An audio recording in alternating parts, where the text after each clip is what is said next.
Hello বন্ধুরা, সন্ধ্যেবেলা এই ভাবলাম একটুখানি মাংসটা একটু জাল দিয়ে রাখি।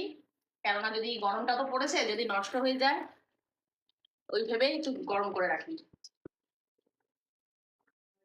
এই সন্ধে দিয়ে আসলাম, দিয়ে এসে একটু চা করলাম, ওদেরকে দিলাম।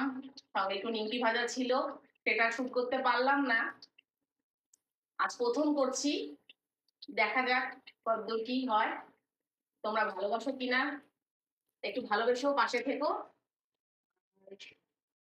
এইভাবেই এইটুকুই করছি এখন আপাতত।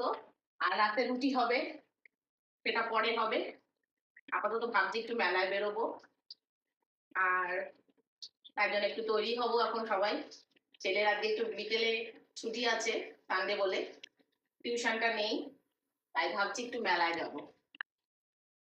এই আর কি চলছে। আবার তোমাদের সাথে জয়েন করছি মেলায় গিয়ে।